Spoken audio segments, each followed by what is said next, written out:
जनता politics में आपका स्वागत है। सभी सनातनी हिंदुओं को बधाइयाँ। दिन रात सोशल मीडिया पर बिना पारिश्रमिक मेहनत करने वालों को शुभकामनाएं। आप सोच रहे होंगे कि किस त्योहार की बधाई और शुभकामना संदेश दे रहे हैं हम।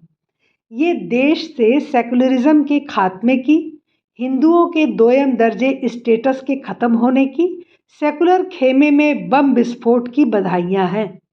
लंबे समय से देश इस दीमक द्वारा चाटा जा रहा था। कांग्रेस ने ऐसा मकड़जाल बिछा दिया था कि सारी राजनीतिक पार्टियां उसमें उलझ कर रह गई थी। किसी की हिम्मत नहीं थी कि मुसलमानों के खिलाफ एक शब्द बोले या कोई कदम उठाए।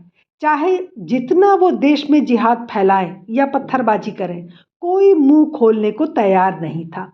उल्टे पलक पावड़े बिछाकर मुस्लिम वोटों के लिए लोक लुभावने वादे किए जाते थे। भाजपा भी इस मकड़जाल का शिकार हो गई थी।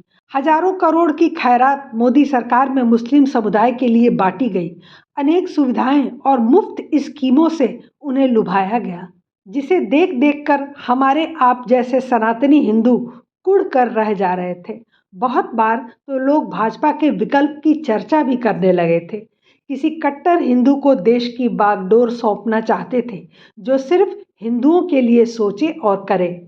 लेकिन कल कुछ ऐसा हुआ कि सारे हिंदू विरोधी इकोसिस्टम में भूचाल आ गया और सेकुलरिज्म की दीवार भरभरा कर गिर पड़ी। आप सब ने मोदी जी का ये वीडियो देखा ही होगा। फिर एक बार इन शब्दों पर जरा ध्यान दीजिए। और पहले जब उनकी सरकार थी, उन्होंने कहा था कि देश की संपत्ति पर पहला अधिकार मुसलमानों का है। इसका मतलब ये संपत्ति इकट्ठी करके किसको बांटेंगे? जिनके ज्यादा बच्चे हैं उनको बांटेंगे, घुसपैठियों को बांटेंगे। क्या आपकी मेहनत की कमाई का पैसा घुसपैठियों को दिया जाएगा? आपको मंजूर है? ये कांग्रेस का मैनिफेस्टो कह रहा है। मोदी जी ने जो कहा सच कहा, हर सनातनी के दिल की बात बोल दी। यकीन मानिए, कांग्रेस ने जो 78 साल तक मुस्लिम तुष्टीकरण की राजनीति की है, उस पर यह अब तक का सबसे करारा प्रहार है। मेरे विचार से इस देश के हर संसाधन पर पहला हक हिंदुओं का है, क्योंकि मूलतः सांस्कृतिक रूप से भारत एक हिंदू राष्ट्र था, हिंदू राष्ट्र है और हिंदू राष्ट्र ही रहेगा। लेकिन ये बात पचाना सेकुलर लिब्रांडू गिरोह के वश की बात नहीं है। मोदी जी का बयान आते ही चौतरफा ऐसी आग लगी जैसे सेकुलरिज्म के खेमे में परमाणु विस्फोट हो गया हो। सभी विपक्षी मुस्लिम, वामपंथी और सेकुलर बिलबिलाने, कुलबुलाने और पॉपकॉर्न की तरह उछलने लगे। और इसी की तुलना में सभी सनातनी मोदी जी की जय जयकार करने लगे। अब की बार 400 पार के नारे बुलंद होने लगे। हर तरफ धन्यवाद और साधुवाद की झड़ी लग गई।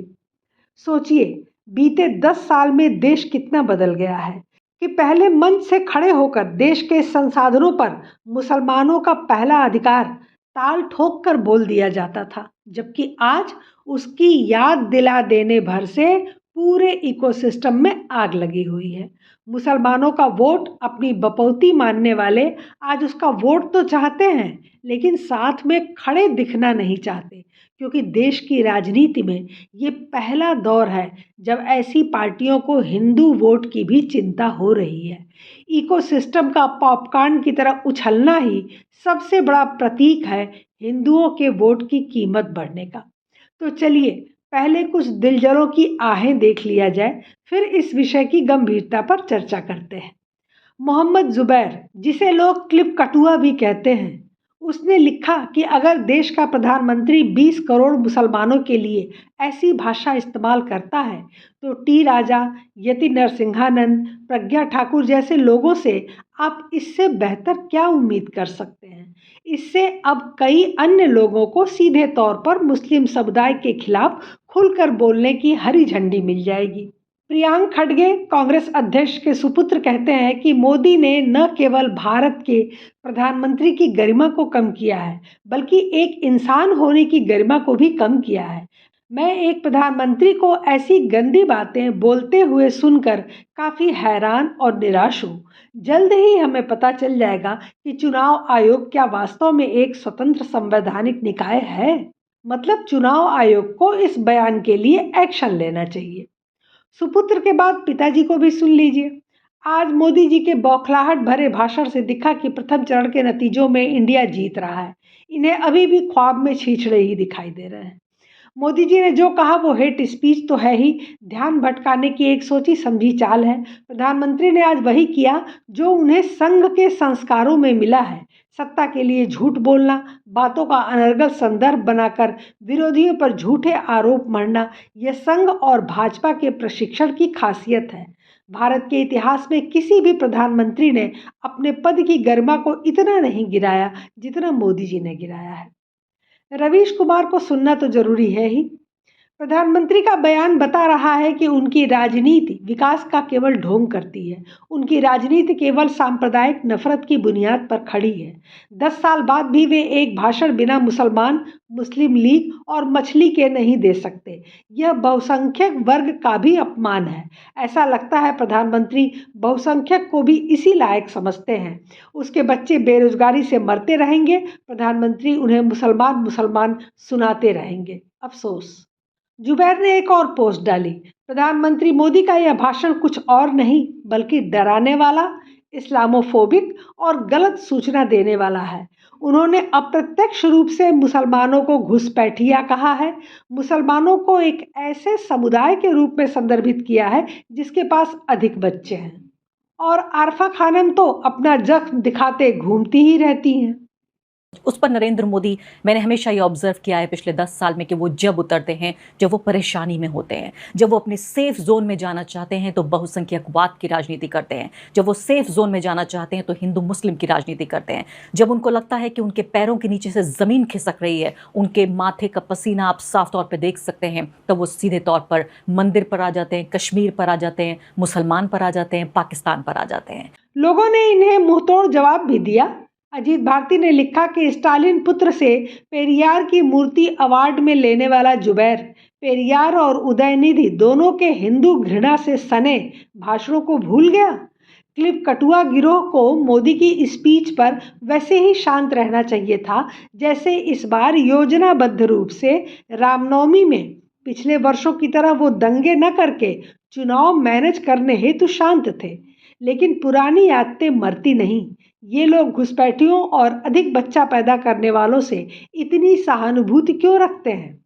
अमन चोपड़ा ने लिखा कि जिस किसी को भी मोदी गलत और राहुल का वेल्थ सर्वे और संपत्ति पुनर्वितरण का आइडिया सही लगता हो वो इसकी शुरुआत अपने घर से करें। ज्ञान की उल्टियां कर रहे बुद्धिजीवी समाज में बराबरी के लिए अपनी संपत्ति का पुनर्वितरण अभी से शुरू करें। मोदी विरोध में कुछ भी कबूल है। इस तरह अनेक लोगों ने सेकुलर गिरोह को जमकर खरी खोटी सुनाई। लेकिन एक बात विशेष ध्यान देने वाली है। मोदी जी ने वैसे तो देश के लिए बहुत कुछ किया, बहुत से आमूलचूल परिवर्तन लाए, हिंदू धर्म को गौरव के साथ अपनाने के लिए लोगों को मजबूर कर दिया। लेकिन नेताओं की नज़र में हिंदुओं के सम्मान को लेकर ये सुधार अभूतपूर्व है। आपने देखा होगा कि इस बार मुस्लिम बहुल क्षेत्रों में भी हिंदुओं को टिकट दिया जा रहा है। विपक्षी पार्टियों द्वारा ऐसा पहले कभी नहीं हुआ था। ओवैसी और अन्य मौलाना घूम घूम कर शिकायत कर रहे हैं कि मुसलमान हर जगह से काटे जा रहे हैं, उन्हें कोई टिकट तक नहीं देना चाहता, उन्हें वोट बैंक बनाकर यूज किया जा रहा है। आज इंडिया गठबंधन ने अपने एक फ्लोर पे, अपने स्टेज के ऊपर एक भी दाढ़ी वाले मुसलमान को नहीं बिठाया, टोपी वालों को भी नहीं, मुझे भी नहीं बिठाया। मैं उनके साथ यूपी में था 15 साल से, इसलिए नहीं दिखाया कि हिंदू नाराज हो जाएंगे। साफ बात उन्होंने कहा कि हिंदू वोट हमारा खराब हो जाएगा। लेकिन ये बात आपसे किस नेता ने कही? पूरी दुनिया में बात हो रही है, पूरी दुनिया में हवाओं में बात चलती है तो उसके लिए कुछ ना कुछ तो बात होती है। बगैर हवा के पत्ता तो नहीं हिलता। इंडिया गठबंधन ने आपको मंच पर इसलिए नहीं बैठाया क्योंकि आप टोपी वाले? हाँ, ये तो साफ उन लोगों ने कह दिया था, ये साफ कह दिया था कि मुसलमान हम नहीं बिठा सकते, मजबूरी है हमारी। इलेक्शन के बाद देखेंगे तो हम भी इलेक्शन के बाद देखेंगे, इलेक्शन के बाद देखेंगे तो हम भी इलेक्शन के बाद देखेंगे। तो अचानक ये परिवर्तन कैसे हो गया? ये मोदी सरकार का ही कमाल है, जो उन्होंने पहली बार राजनीति में हिंदुओं की वैल्यू बढ़ाई। आज हर कोई हिंदू वोट के लिए भाग रहा है। हालत ये हो गई है कि राहुल गांधी ने वायनाड में अपने पर्चा दाखिले में मुस्लिम लीग को झंडा लेकर चलने से मना कर दिया, क्योंकि उनका झंडा पाकिस्तान के झंडे जैसा दिखता है। और फिर उन्हें संतुष्ट करने के लिए कांग्रेस ने भी अपना झंडा नहीं लगाया। बिना झंडे के पूरा रोड शो हुआ और पर्चा दाखिल किया गया। सोचिए, हिंदू वोटों का कैसा खौफ पैदा कर दिया है मोदी जी ने।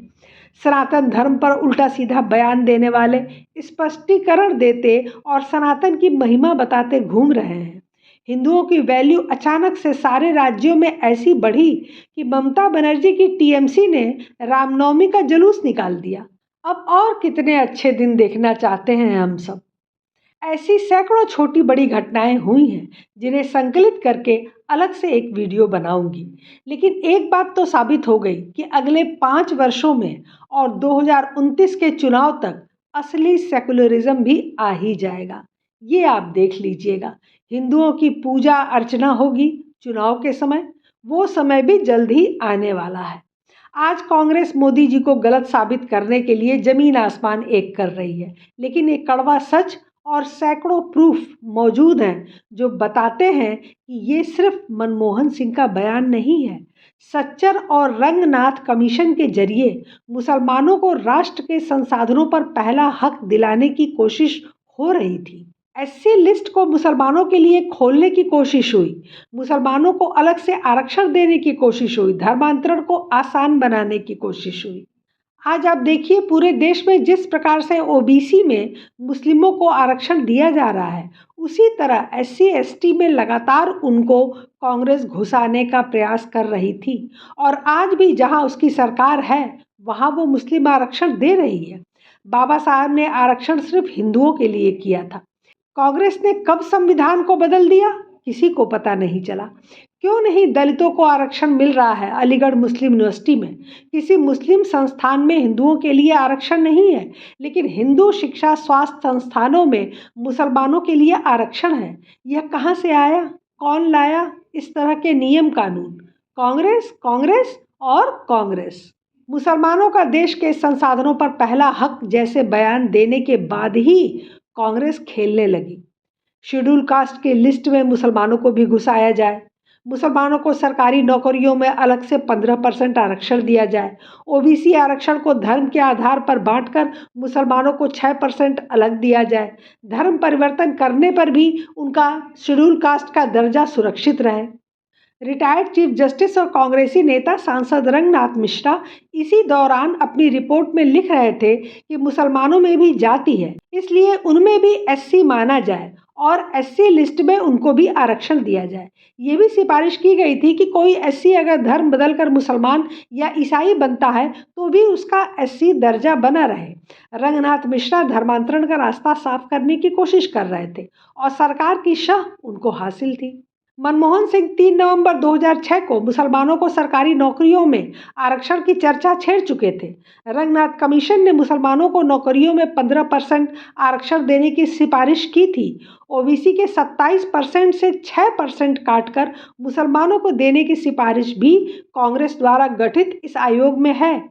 मनमोहन सिंह के बयान से ठीक 1 महीना पहले सच्चर कमेटी की रिपोर्ट आई थी, जिसने ये गलत बयानी की थी कि मुसलमानों की हालत दलितों से भी खराब है। मुस्लिम आरक्षण के लिए चौतरफा माहौल बनाया जा रहा था। इसका सीधा नुकसान देश के सबसे वंचित एससी एसटी समुदाय को होना था। देश में विरोध के कारण कांग्रेस की योजना आंशिक ही सफल हो सकी। वो भयानक किस्म के मुस्लिम तुष्टीकरण का दौर था, मगर क्यों? इसका सबसे बड़ा कारण था कि कांग्रेस इस समय सपा, बसपा, टीएमसी और आरजेडी से अपना मुसलमान वोट वापस लेने की कोशिश में जुटी थी, क्योंकि इन सभी क्षेत्रीय पार्टियों ने कांग्रेस के मुस्लिम वोट बैंक पर कब्जा करके सत्ता हासिल की थी। बंगाल में ममता और वाम दल, बिहार में लालू और मंडल की राजनीति ने और यूपी में बुआ भतीजा ने कांग्रेस की बैंड बजा रखी थी। तब कांग्रेस को तुष्टीकरण के सिवा कोई रास्ता समझ में नहीं आया। उसे तब पता ही नहीं था कि ये तुष्टीकरण ही उसके खात्मे की सबसे बड़ी वजह बनेगा। रंगा सियार जैसी चालाक विपक्षी पार्टियों के शीर्ष नेता खुलेआम मोदी जी के भाषण के विरोध में, मुस्लिमों के बचाव में आगे आकर बोलना नहीं चाह रहे हैं। उनको अभी चुनाव के दिनों में मुस्लिमों का मसीहा नहीं दिखना है, क्योंकि उन्हें हिंदू वोट चाहिए। इसलिए सबने अपने वामपंथी नक्सल इकोसिस्टम को काम पे लगा दिया है। अमित शाह जी ने भी अपनी रैली में यही बात दोहराई। उन्होंने कहा कि कांग्रेस ने अपने घोषणा पत्र में सबकी संपत्ति का सर्वे कराने को कहा है। देश भर के मठ मंदिर और सबकी संपत्ति पर कांग्रेस की नजर है। ये पैसा कहाँ जाने वाला है? इसके लिए मनमोहन सिंह का वो बयान याद करो जिसमें उन्होंने कहा था कि देश के संसाधनों पर पहला अधिकार अल्पसंख्यकों का है, आदिवासी दलितों का नहीं। आपको एक ताजा उदाहरण याद दिला दूं। राहुल गांधी ने अभी अभी अपने चुनाव प्रचार में क्या कहा था? हमारे जो युवा हैं जो आज सड़कों पे घूम रहे हैं, इंस्टाग्राम फेसबुक देख रहे हैं, उनके बैंक अकाउंट में साल का 1 लाख रुपया, 8,500 रुपए महीने का ठकाठक हमारी सरकार डालेगी। अब सोचिए, अब्दुल दिन भर बैठकर इंस्टाग्राम और फेसबुक पे रील बनाएगा, हिंदू लड़कियों के साथ लब जिहाद करेगा और कांग्रेस उसके खाते में हर महीने 8,500 रुपए डालेगी। ठकाठक। यही तो है कांग्रेस का हिंदुओं से लो मुस्लिमों को दो वाला प्लान। आज नरेंद्र मोदी के एक बयान से चौतरफा आग लगी हुई है, जबकि पिछले कुछ दिनों में ऐसे ऐसे बयान आए कि जनता सिर पकड़कर बैठ गई। नरेंद्र मोदी को जिंदा 400 फीट अंदर गाड़ देंगे, नजरुल इस्लाम जेएमएम ने कहा।